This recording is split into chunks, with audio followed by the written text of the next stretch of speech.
If you could talk to the Austin mayor 50 years ago, what would you warn him about? What would you tell him? And it was a male. So if we were going back in time, and I would think, what is it that I would want someone to have done then to put us in a better place now? On mobility, it would be to acquire the right-of-way for us to be able to have a high-capacity transit system that's going to be hard now to create with retrofitting that into a system. So I would say create that obtain the right-of-way necessary for that to be able to be created in the future. And then on affordability, I would, it's tough now to retrofit mixed income opportunities in a city that's grown, and in retrospect, looking backwards, I think that we could have done a better job. I mean, hindsight is 20/20. As the city was growing and as things were changing, to create pockets and opportunities, again, for mixed income and affordable housing to be created in the city. Because both those two things are just so hard to come back in after the fact and try to create. You're laughing, Will? Well, kind of the same thing. I think you have to have the mindset of long-range planning and building the infrastructure that the city needs, whether it be water, electricity, transportation. You've got to build it before you need it. You've got to begin to build it at least. Mayor Cooksey mentioned that he had the idea for State Highway 130. And when that was built, it was in the middle of nowhere, and everybody actually made fun of it. So what do we need a highway like this out here? But now we need it, and now it's even congested at times. It's called planning. It's called planning, and that's what you have to do.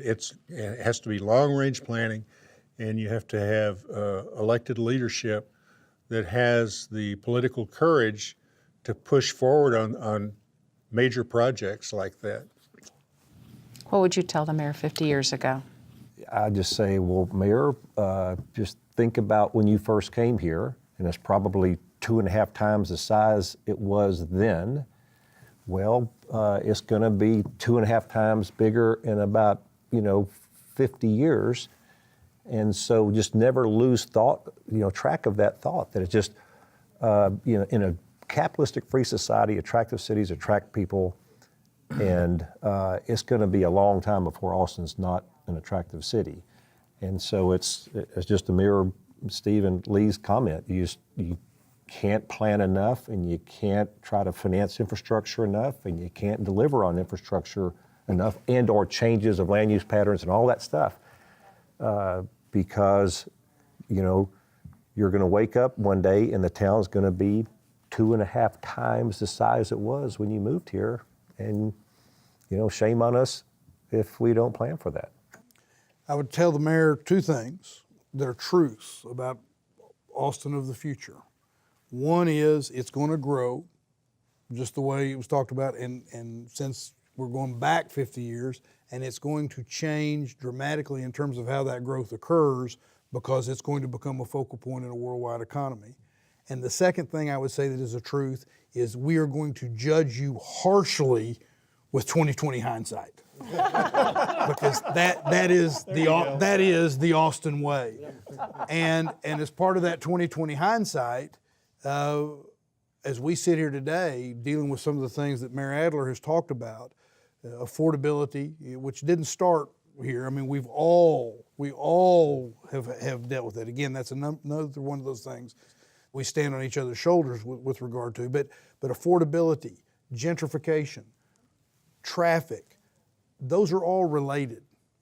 And I would try to communicate that dealing with things like traffic will make a difference on gentrification 50 years from now. And affordability 50 years from now. And so my message would be, take that into account now so you'll make a difference in a real way, so that we won't be addressing it in the kind of almost crisis type mentality. But I think it's also important for us to not just talk 50 years ago, but talk to the community about right now and 50 years from now. And that's clearly the lesson here, which is we ought to be learning from some of these mistakes. If we're going to play the game of 20/20 hindsight, let's apply it to what it's going to look like 50 years from now when we're making decisions and we're debating some of the very same debates that occurred 50 and 40 and 30 years ago. Let's see, 50 years ago, the mayor was Travis LaRue. He was not elected. He was chosen by the 5 council members. And Roy, You knew that off the top of your Roy head? Butler was I elected moved here 50 years ago. And then Roy Butler was elected in 71, became the first directly elected mayor in modern times. Let me answer it just a little bit philosophically. I remember not very clearly a couple years ago, I was stopped behind a car on getting off Mopac, go home. And the car in front of me had 2 bumper stickers. One bumper sticker said, "Keep Austin Weird," and the other side says, "Soccer Mom." Now, what I tell the mayor 50 years ago is pay attention to that person, because that sort of expresses the diversity that we talked about at this meeting of opinion about what ought to be done, what people ought to be spending time on, all that sort of thing. And if you can pay attention to those kind of folks that have that kind of difference of daily activities in their life, you'll produce a pretty good city. And I think, by and large, that's been done, and it's a pretty good city. Mayor Cooksey. I think at that time, 50 years ago, you can't imagine, or you have some degree of inability to imagine what Austin would be today.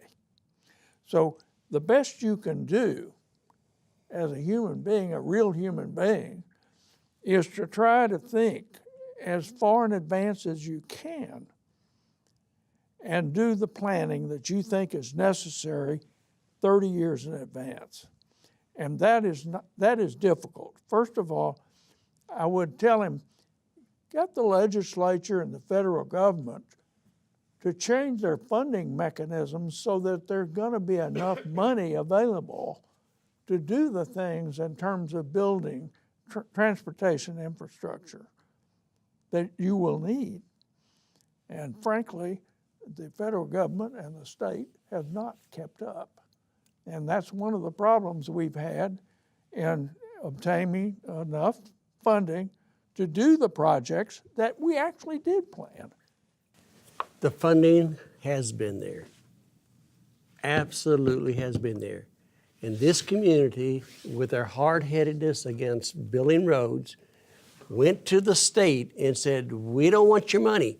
A council member went there and said, "No, don't give Austin the money." And they said, "Get your act together and come back." Now, it doesn't matter how good your plans are. If you have folks in the community that go and do that kind of stuff and stop the plan, then it doesn't matter what you tell that person. I actually do have one final question. Uh-oh. Austin in one word. One word for Austin. Spirited. Diverse. I call it wonderful. I love it here. Optimistic. Terminal democracy. That's 2 words. It's okay. Mayor Just use Adler? terminal. Magical. There you go. Mayor Cooksey, you have the final word. Global. Remember, he was on TV saying magic. Well, I think it's a magical place too. I think that everybody around this table loves this city Yeah. with all their heart, despite the traffic and the affordability issues and the divisions in the community. It is a wonderful place to call home, and it's been a joy and a pleasure to sit down with all of you and reminisce and look towards the future. And thank you for sharing those experiences with our viewing audience tonight and with me.